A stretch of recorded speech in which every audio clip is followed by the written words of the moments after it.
Mbote chers internautes, ça dépend du pays et puis RO Bozota la biso. J'ai le réel plaisir à courir que vous avez en ce net moment Bozola la biso. Car en détour Sarabino biso ana Kisenda Congo TV. Ceux qui t'ont bino invité, c'est que as invité mon corps à spécial. Ceux qui t'ont bino mon c'est que mon tournant à très spécial. Et puis dans le la bino, vous s'abonner vraiment massivement à Kisenda Congo TV. Vous s'abonner vraiment et belé et que ça la biso kitoko pour la chaîne moko o bapé saraba nouvelle ya solo bapé saraba information ya solo et puis bapé saraba information à temps réel isa awa na Kisenda Congo TV. À tout seigneur, à tout honneur Kande Balobaka. Je dis comme ça un grand merci à mon papa, à mon boss Patrick Kisenda de sa reine mère et pourquoi ne pas saluer mon réalisateur Guy Louza. Pour que faut la biso pour on a déjà invité Nabiso et Alélo. Je dis comme ça, bonjour. Bonjour. Comment? Oui, ça va bien. La Nabiso et Kisenda Congo TV. On a Nabiso en net moment. Parce que on s'est présenté les Nabiso. On va y Je suis Brenda Konde, la lionne de sa génération, une animatrice culturelle et chroniqueuse. La Nabiso et Kisenda Congo TV. Vraiment pour ça il y a qu'à découvrir bien sûr qui déjà combo brand dans la lionne de sa génération tout quoi dans le monde où il y a chronique au sol déjà combien de temps 5 ans déjà 5 ans déjà donc c'est que ça montou ya kaloza mutasikate oza déjà na maîtrise et belé et puis expérience vraiment oza nango idole dans le monde où il y a chronique au ezanani au reva banani au tala banani au ba peace of moi moi esprit moi force en ça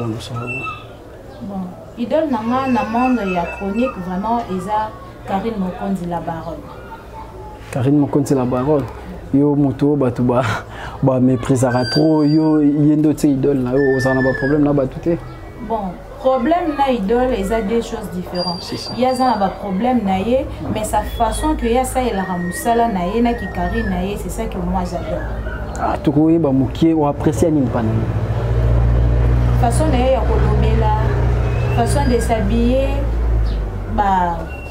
tellement na mona ki aza fan ya bato ebele na mo il a que ayebi ko sala musala c'est pour cela nga pe na lingaka toujours kozala lokola ndenge Karine Mokonzi mais musala na biso oyo toyebi ke bato ba côté belé et puis bato bazo reprocher makambo belé na mambo na biso ya chronique oh est-ce que tu connais ba Brenda Konde ozo reprocher nini na musala na biso bon musala nyonso na mokili oyo reproche ezanga raté mais na kati ya musala na biso reproche eza que en ce moment tozomona chronique ezotambola mabe musala chronique au animateur aza moto apesaka information aza un informateur mais na biso tokomo memango na ba rythme ya mabe tokomi si nzela kindumba kaka wana bana mibali pe ba PD bakomo bima kaka wana eza pe na bato mususu pe bakenda na bango ba formation te batangela ngo pata na diplôme brevet moko te azuni ka micro ye abandi koloba ba n'importe quoi ne ezobebisa musala or que musala na biso oyo eza musala bizengi te eza musala ya bato amayelema bato nde bakomo kota sika nde bakomo bebisa musala donc na kolinga que bato oyo ba bebisa musala wana na royebisa bino ke bango baza ba chroniqueur ba chroniqueuse te ba chroniqueur chroniqueuse ayeba na oyo osala musala na ye malamu bato na youtube bon banani bon bango ba miyebi place bazali mais yo so opesi bon pe kombo po mikolo uto leka ah to koma ina système ya opesa bato ba carte yo po ina système on a na mambo chronique to ndeni vous allez ba carte opesa bato comment bon nga zanga ba carte opesa bango te mais bango ba miyebi to ba sa musana bango mabe to ba sa musana mabe muto asara musana mabe ameritaka moi kombo moko boye po soki etutie po ai ba kobongisa musala kombo wana yo rien yo bombina nous comment te bazaka ba chronique fouette donc mutunyo so ça musala ni mabe na monde o ya chronique ayeba ki aza chronique fouette to kota directement na ba actualité na biso donc lo to bengela ko pe ya mwana avec Brenda Konde to développer ba actualité nyonso ozo circuler na internet et puis ozo circuler et surtout na nation na biso surtout na pays na biso to banda directement la première actualité oyo et ça lit vraiment buzz makasi ou vraiment veut faire parler le monde ils a par rapport à la chanson Nini to salté à impère OK ouais comment tu as trouvé la chanson? Bon, quant à moi, on a trouvé chanson ils bien parce que bah lobeli directement bah politicien ya mboka na biso. Na moni bah point de vue na ba on a quatre chanson on ils bien. Ils a vraiment bien na apprécier na moi. Yo apprécier on attend bato mususu bazobo yango yo apprécier ndeti eloko ni na quatre chanson on a vraiment et ça li que Brenda Konde a apprécié. Bon, tant ba lobi que Nini to salité. Si. Et surtout, on a RDC presque, il faut union tout sali. Mais toi avancer karaté. Ba classe autant. Ba prière, ba veille de prière, ba ngomba tozo mata, tozo sambela. Mais et simba kakate. Il y a combien de jeunes au bazar ba diplômés, ba licenciés, mais ba aussi retrouvé. Un licencié a ça qui n'a pas comme moi na verni. Na pays na biso mais pas ba voisin eza elo mo eko salamate. Licencié a sa cabine na ndenge nini mais biso ate salam comment tozo tanga tina okoma na licence na ko bana maternelle tina okoma na licence eza grave eza elo mo facilité mo sili so komi licencié ba parents batangi so na souffrance nyoso pona simo yo sala cabine nini zanga biso tant aussi ça ba classe bongo to zwamba mo ba poste donc cela signifie que to sali nyoso o bongo ba lobinini to salité to tangi to sambeli balia famille to zo kata mais simba kati donc ngala sepe na makambo ba lobia na kati ya nzela yo sepe na makambo ba lobi na kati ya nzembo wana tandis que bato bazobo ya chanson wana et puis suite to landi na ba information ou l'équipe mini par rapport ya ba réaction ou ya ba homme politique ya quand mususu ba lobi que un père baza derrière tout le monde derrière na bango o ya financer bango pour bailler ma chanson bongo net na point ko lo banene est-ce que vous appelez na finance moko boye bazu quelque part o motivé bon bailler ba bongo bien par rapport ya ba makambo ba kuta nango par rapport ya ba analyse o ba sa na vie actuelle ya on dépousser bon bailler ba bongo bon on a pour financer bango ba ça lo ko na éviter lo ni les ansima na bango mais moi je peux dire que au cause de la vérité au outil na bango moko parce que baza ba jeune depuis ba botama jusqu'à présent peut-être ba vivre bonheur té ba tangi ba classe ndé bango ba lo ba keto salinyo so to tangi to sambeli peut-être bango ba tanga ki ba sambeli mais esimbité ba vandi inspiration yé ba sala nzembo wana Skoto ba mutate kel bango ata mokili etambola bien te bien Congo etambola bien te bango bazaki okufa te bazaki na bo moyo makambo ba obimisa wana na nzembo eza ba blo mombo ba vivre ngo yango inspiration sali bango que ba travailler chanson. Mais par rapport à ça sans oublier que bien que l'état a en part au faut à ça la biso population à ça la biso ba jeune mais biso peut tout en part au pour tout ça pas l'état oui. Bien sûr que oui. Est-ce que par Nabiso Toa si bango bien tout ça lango bien? Tout ça là. Il y a des gens au si ba classe wana to lo ba ke bazana ba diplôme, bazana ba brevet, bazana nyonso ba ko za non par rapport il y a ba qualification na bango mais eloko pe e bo mabiso eza na mode d'emploi. Tu sais, il y a d'autres personnes assises des classes, à zuper diplôme en yango mais dans marché d'emploi. Un d'abord azo kima musala de deux a comme na musala oye atangeli pour asala a ko sala ngote na kabongo sko l'état ko sa di no moite que to banda ko se poser ka ba question na ni to salité bon na éviter avant que oloba ba to ba ki ma musala il faut ko yeba ba compagnon mo eza combien ba diplômé baza combien ba licencié baza combien ba gradué baza combien na kin oyo. Comment ça fait que mon toko tant en classe na asili titi a komi na suka ala komo kima musala attends moi c'est moi la mobile soko kima musala on s'organiser comment pour peut-être un jour aux ana foyer na yo moi si bana yo ndo nourrir bango tant o kima musala siko vi na yo esuki wa obota meka po tant après sil nango moi si même oko bala oko zala na mobile na osala pe mais yo pe il faut travailler o aider mobile na pour kin o ekomalité lié ozela rate papa sala po a aider nda kumobimba aider bana ba makambo nyos bambongo pe koma nango emiki yo po luka au travailler o aider famille ce n'est pas que mutatangi azo komo kima musalata il est juste que misala nde eza mokie ba diplômé ba komi ebele ngamoko en présent nako loba depuis na banda ko kende kotika ba CV na nga par ci par là je sais pas combien de places on va répondre à déjà. So na obi que place on a kenda kotika ba CV nombre, ba CV na ngé ko zata ah Brenda. Oui, na tiki ba CV partout. On a encore c'est la réalité makambo pour te passer faute. Ya so na tamboli mingi pona oluka musala. Ba CV e belé na tiki par-ci par là mais non ba répondre na te. Parce qu'on a zela journée ba répondre na tangi mais ti lelo no zela musala no zoate. Et après le bakenga na okima musala te ba parents na ba tangi senga baza na posa aide na ba na posa lisuni na pour ba bénéficier peut-être na mbongo papa na nga ka sombela chemise maman na nga ka sombela liputa bakanga ka banzoto na bango batangisa nga classe pour lobi na zone c'est la bango mais maintenant là na silisi classe na zoluka musala tina degré 0 musala epesa milanga te après le bakenga nde na lingi musala te non to lingi misala mais ba compagnie ngo eza combien na nombre oyo to komi ebele ba étudiant plutôt ba gradué ba licencié et ba diplômé d'état toza combien ba compagnie eza combien. Bon, par rapport à ça, tu l'as dit, défendre très bien, mais tu es bon, ok. Il y a ces OP Bazaki, Azoki des classes, mais Azoko Tate, Batobongo Bazali, on a coupé Baby qui a sali 3 ans, a sali 5 ans, à Kenda Kotanga, mais or, à Kenda Kotanga, l'école négociationnaire, Balobara. Donc, Wana, Yango, à Kenda Rane, Libanda, staff, surtout Batunabiso, pour ne pas citer, pour y avoir un ranking, tout le temps à place cité, mais Bissungana, tu es à l'université, où est na ba centre ville comment bana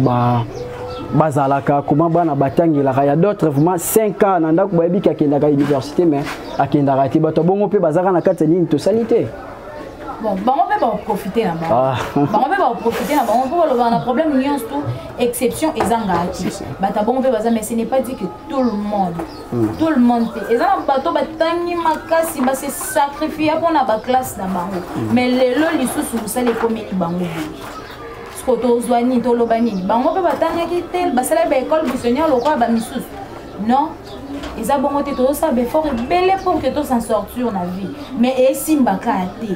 bataki sikutu boboma pour razwa mbongo moboma bona sima na yemo abeli boma donc a sacrifier mutu mais simbi te donc nyoso to sala esimba te pour ozwa mbongo bakolo mbongo da bavandela mbongo na bango yo ça nini pour bénéficier pour ça l'ignon sur ton bunzi ici matin moi je félicite les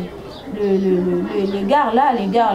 de impair on a félicité pendant un temps pour la bango mais message ni ce qu'on lancé pour tout chiter na biso déjà na actualité ou liboso message ni ko lancer pas ba konzambo ka o bazo landa biso na moment au par rapport à sujet ou ni to salité bon message normal à relancer ezaka que bon mais quand un peu pour aider les jeunes congolais vont souffrir bazo se sacrifier au bord que ceux qui tozo salaté ou bien misale les pas les jeunes parce que toi ba fainéant non on n'est pas des fainéants tozo bunda mais ils aussi mbakate bon aider biso ne bolingi mboka ezala na bato mayele ezala pe na bata misala esuka kana bata mayele te pour muta mayele soka vandi na fefa azoteka ndunda sikoyo mboka ngo tolobaka eza na richesse yango ebima ndeni na ndunda na pondu non bo aider biso to travailler lokwa nde tomonaka bapays mosusu ekosala pe esengo ya mboka na biso bo aider biso besoin bosalela biso bacompagnie baoffre d'emploi ezala facile na motu nyonso oyo aza capable ya kosala mosala donc c'est un peu ça retenir que l'État a ça la compagnie par rapport à Yabaono, Bazana Poussa au Sala Misala, Baninga au Peto, Bandeko, Bukendara, l'université, Baboussa, Babantir, Boué, Bakembo, ils a passé. Et puis, tant que les Nakotang, ils a rapport à Babantir, ils a rapport à tout, accueillir sagesse, au Tozaki, dans l'autre, puis intelligence, au Tozaki, dans l'autre, un Brenda Cole de la Lyon. Tout le monde a une chanson Red Voice. Dans quatre chansons, a dédié Didi Stone, a été sur la vidéo déjà, a dédié Didi Stone à l'objet aux anneaux qui topent, mais Didi Stone à l'équipe. Et puis pour le bac, Didi Stone à l'équipe Banagnon sur la bande musicien, la Congo, la Kitoko. Et non seulement à l'ébité, et puis à comité là pour citer Bakongo. Pour apprécier mon tuza ma beauté, mais pour citer na Bakongo, pour voir même pour le bac, faire ego là. azana mwana te lokwa Didiston a comparer Sorayana Daïda Piana bazati lokwa Didiston na likibango na kitoko étant que femme étant que maman ou amemaka mwana pendant 9 mois côté on a au jugement. Mais celle que moi je peux dire c'est ça, la beauté d'une personne dépend de celui qu'il est. Yé alingaka Didiston yango olobaki Didiston aleki bana nyonso e ba mission na kitoko. Et puis parent na parent amonaka mwana na ye aleki bana nyonso na kitoko. Wana eza selon ye eza selon Didiston. Tout le monde réponse non, ils ont bref, voilà selon, bref plutôt, voilà selon ye, selon Batounian sauté. Mais comment la maman ou aza maman ya bana pour comparer et puis qu'autant la bakombo, voilà les sous ma passé noté. Tu vois les polémiques. Voilà polémique. Pour tu es qui s'injora, maman mon quoi avec qui n'a fallu, avec qui n'a fallu, bah travailler n'a fallu, tout le monde qui s'injora bien que la guerre n'a fait rien. Tout le monde a déjà que courir les caranangos malgré mais autant na combo ya bana vraiment que c'était ba combo bana na place bazali baza toucher makasi comme na maman lokola maman na bango okitisa bango ko comparer bango pina sœur na bango na za ko kabola te wana eza mabe vraiment eza ki azolukela nde Didiston rankine pourtant alobi bana ba mission nyonso bango nyonso na bakomi na kamoko bako se venger contre Didiston tandis que Didiston aza yemoko au moins te que Didiston a commandé un problème donc tant que oza mama kolinga ko minimiser ko finga bana batute tandis que yo poza mama oza na bana skotan o tse Didiston mwana na yo otie wa bisika leki pe bana na yo mais eza bongo te mama asangisaka mama sangisaka mama kabolaka te Didiston aza kitoko bana ya fere pe baza kitoko bango nyonso bana wera pe baza kitoko bango nyonso donc wera monaka bana ye baza kitoko koleka bana nyonso o baza na mondo et de même avec fere amonaka bana na ye baza spécial koleka bana nyonso bana na mondo c'est de même avec mopa o mokonzi ye pa monaka Didiston na bana na ye mususu ba depuis bango nyonso baza kitoko koleka bana nyonso baza na kini donc chacun amonaka bana na ye ba pierre précieux entre ye parce que baza ya ye zama ko kumisa ya baninga ya ye a dénigrer non tant que yo mona Didiston aleki bana nyonso cela signifie aza mwana ya mutu na yo quoi aza mwana ya mutu na yo yango okumisi na baninga par polémique bien par rapport à relation malamu na mopa na kofi oui eza pona bongo mais na ndenge mabete conseil on repère sur le rôle à maman pour ça la sous bongoté et ça que au qui l'ande Didiston ba problème entre bango bana ba ya ba leader ou bana ya ba mission congolaise donc comparaison là pour comparer bana entre bana ya ba star entre bana ya ba musicien les a penza qui to côté autre pour retenir ya mwana oui les a qui to donc condamné acte bongo ya condamnant makasi ankine longo ya ba mission et comme asko ya bana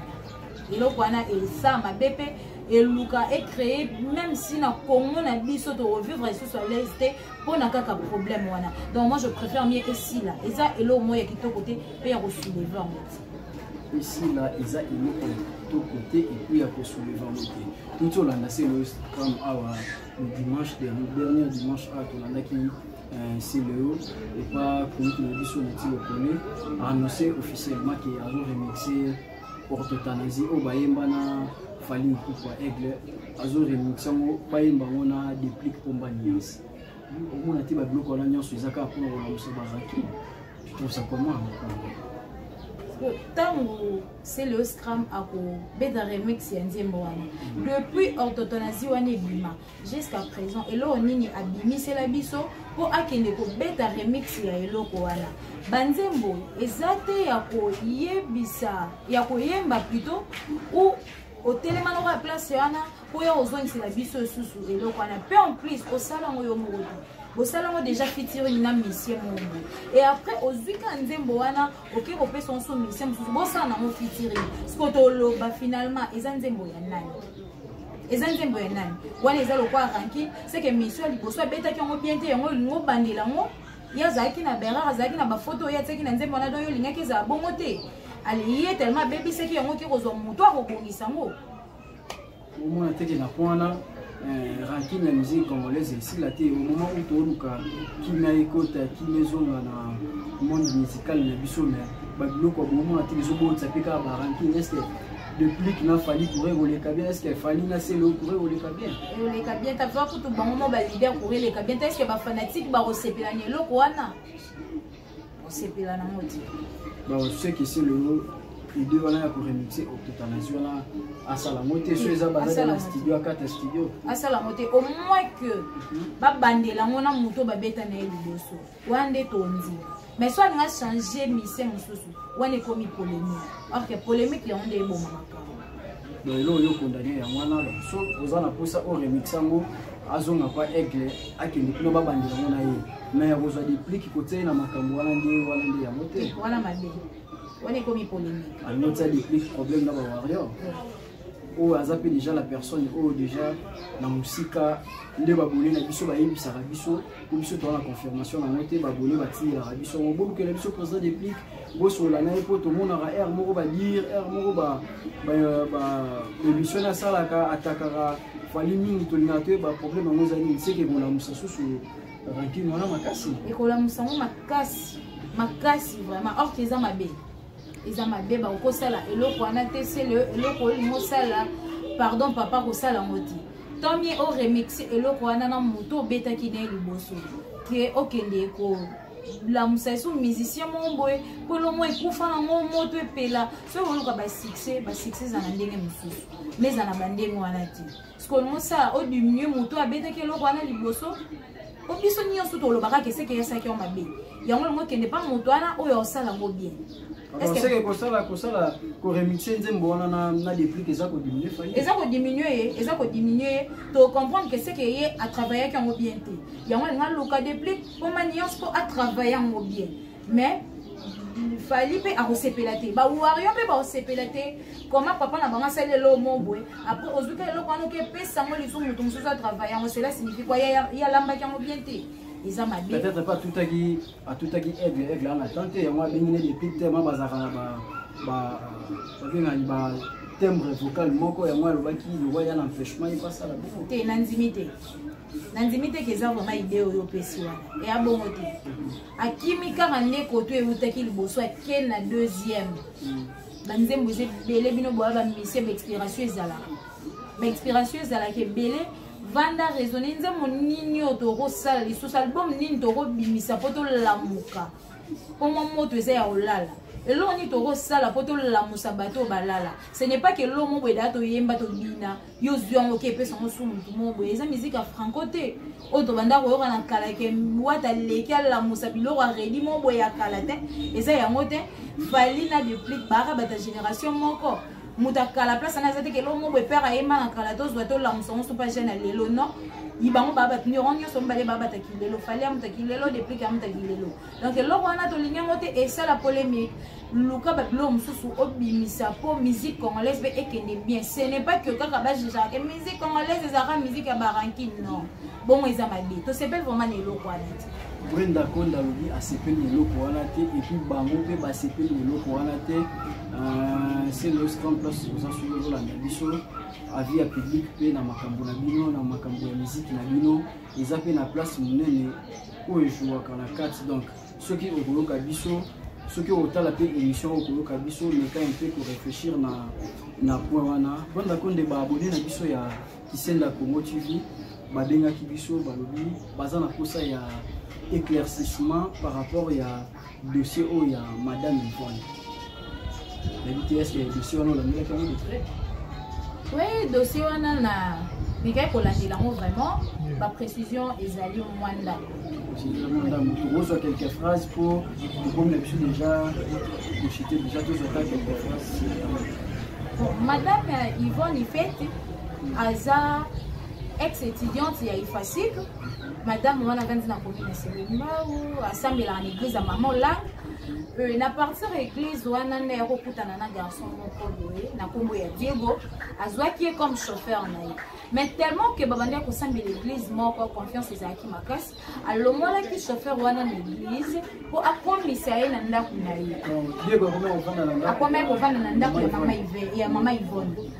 ko mobile ya mama Yvonne azaka wapi azana Dubai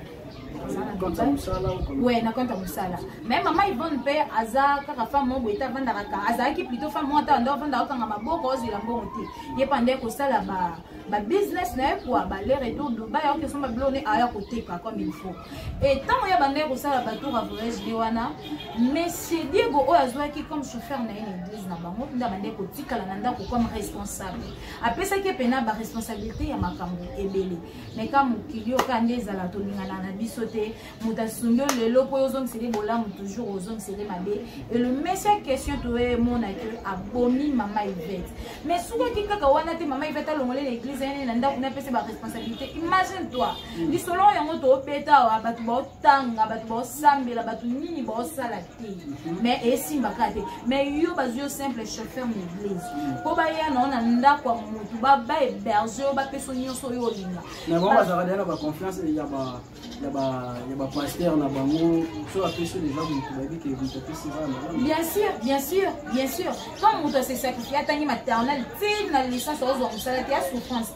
Il y a souffrance mais yo vandi na olingi na makolo 5 de kit na église o sambela nzambe so pe solo so pe lokuta po ya frère lokuta ba e ba lokoti yo ba keno na ndako mo ba pese ba responsabilité belé et puis so ko ba to nyo ko na luka msala ba to ko ba voyage to ozwa ngoti mais yo ba memi na Dubaï aller retour ba kenane na Dubaï o ba kenane na Dubaï ake Dubaï bio fele ba selo ba visa ba mamunyo so passeport tout complet mais na simana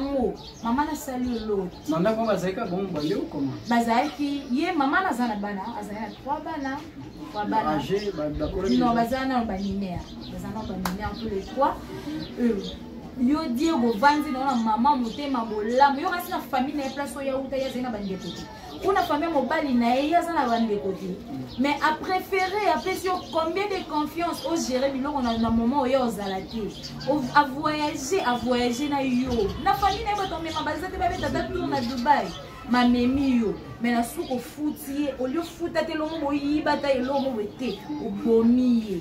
Donc abomiye pour que atikana na héritage. Aïba qui est notre testament parcellaire, ton maman n'a zaki na voyage, ton maman n'a constaté que testament parcellaire est zate, abandi ko landela ba dossier, ne Diego wana a surtout que ceux qui va comprendre et cause à la grave ne azwa. Diego a comment qui déjà na niveau ya côté Kalupam. Bon, et comment qui déjà bon à te Kalupam et comment qui a te Kalupam.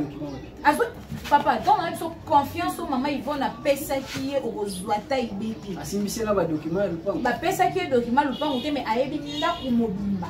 À ta place moko ebatami ezate ayebi nda kumobimba. À côté na moment où maman Yvonne azaki na voyage ya fouiller ayi kozo ba testament parcellaire nda komena idée a te Kalupam. Donc maman Yvonne a Monique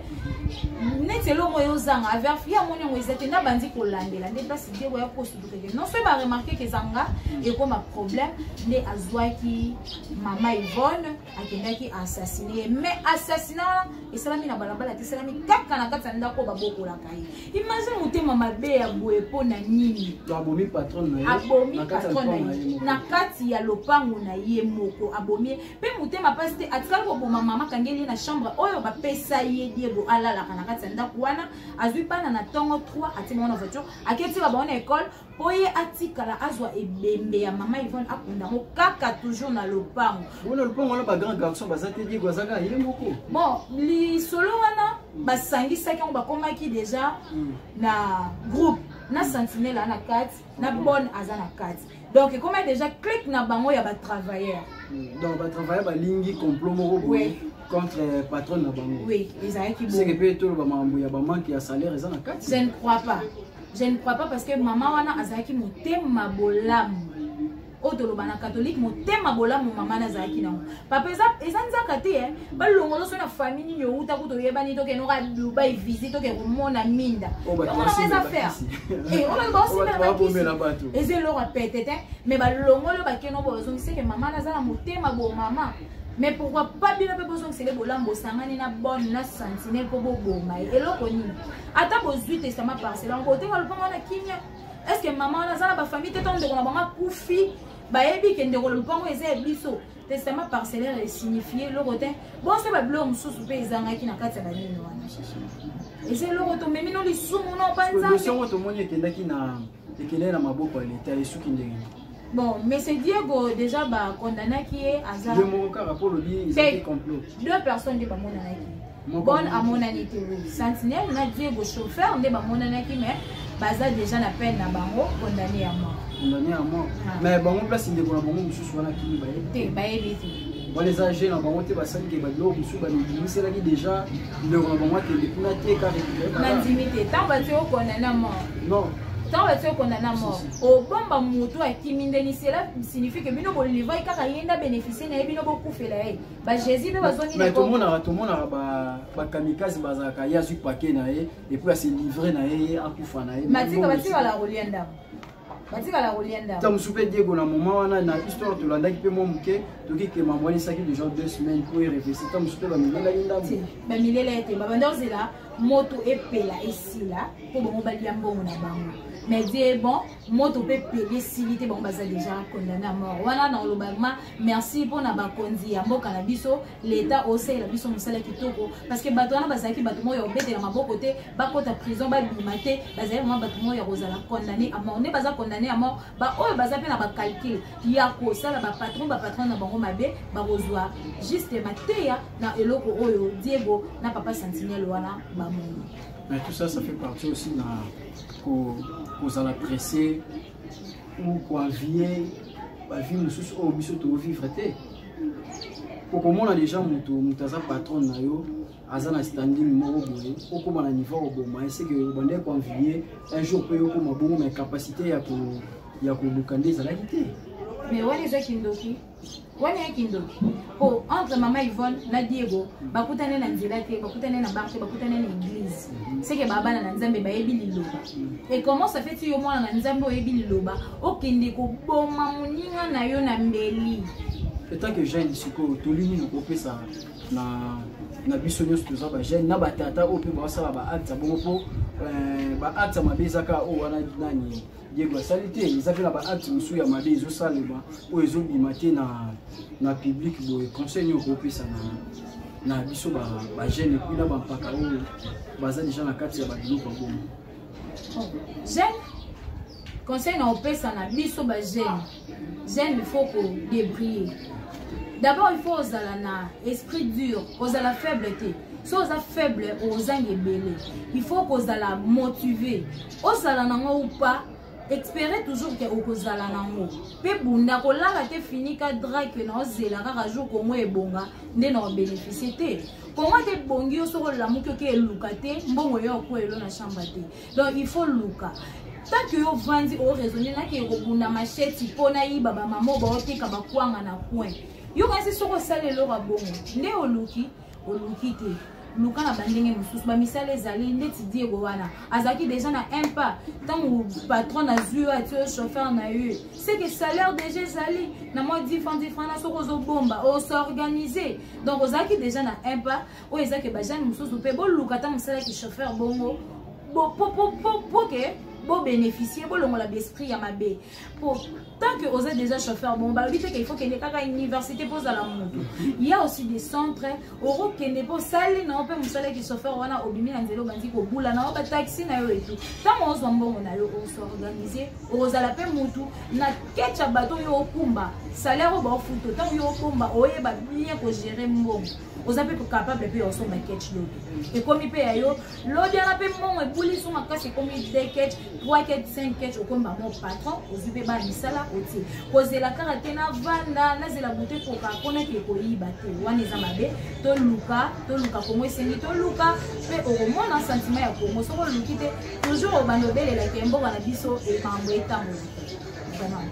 jeune telema jeune toluka soto lukite omona ke mboka na biso komo ezotambola te wana ezalaki bongo dernière parole ya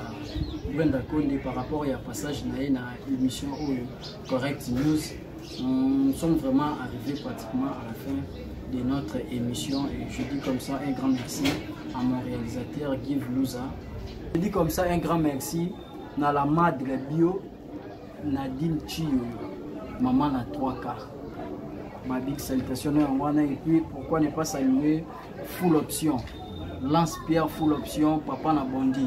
Libanga ya Talo et pourquoi ne pas saluer Maman Chouchou na Paris, maman Namida Nadani Roda Konde bato ya ko fandisa ouais na pesi mbote na ngana Juvenal Manunga garçon de disque na Turquie et pourquoi pas à mon grand frère que j'aime beaucoup Garing Gizoul Mubala Mundele veut dire yayo akomi sanga tantina Mindele quoi yayo ya mwana et j'ai dit aussi joyeux anniversaire à mon papa biologique le père donc que j'aime beaucoup Roger Konde papa Abota Brenda Konde la lionne de sa génération c'est déjà pour demain anniversaire na yo bambota ma elamo mais toujours invitation t'es Montréal anniversaire toujours invitation t'es bonsoir parce que quoi il un jour ouvrable je sais bien que à célébrer en week-end quoi parce que champagne déjà zali et où t'as quelque part et pas Juvenal Manunga garçon de luxe hein garçon de disque atteindre là qui papa na Roger Konde Ngoma déjà dimanche ce qui boyé donc il y a Roloba pour tes athées joyeux anniversaire à toi mon papa que j'aime beaucoup hein botama et l'amour na souhaité au bonheur ba succès ba longévité toujours et régner na yo au vivre 100 ans et pourquoi pas à mon bébé que j'aime beaucoup Darlissier Tchassa le bébé gâté de sa génération le bébé de sa maman et pourquoi pas à toute la famille Konde et ma maman que j'aime bien Magui Mbami Yabino Yangwana merci. Merci bon d'accord par rapport à la disponibilité à temps. Merci. Car on est au Lombara, ceux qui ont autant les missions, aux engatés qu'on s'abonne, bah on va s'abonner, va s'abonner vraiment, et pour ça la kitoko, les gars to benga rabino que boya ebele bofim sa chaîne beaucoup mis sa chaîne au minene et puis pour na ba sponsor, pour na ba soutien. Correct news les gens on a porte ça au fond ba tu yosu bani ba sponsoriser ba soutenir give nous aussi de linga ni ba tu yosu bani ba soutenir donc boy cité te boya condition les gens on penza ya makasi te boya to boya mbabino maboko ya kufumama masuza mafioti maman na Jérémie Voldi Kaboukou l'homme en espèce Voldi Kaboukou l'homme en espèce et Astaping ivoirien mon vieux Astaping ivoirien Bambo teneur wana Papi les rois carte illimitée bilanga ya héros et pourquoi ne pas saluer ma concert Jérocha ma facette Mané Molambi Monene na kati ya Dallas Mané Molambi Monene na kati ya Dallas motema ya papa Serge Nyangwile Bambo teneur ya wana donc ceux qui nzamba ene aujourd'hui sauter Nana Bino, na équipe mobile, qui s'est Congo TV, de tout à la prochaine.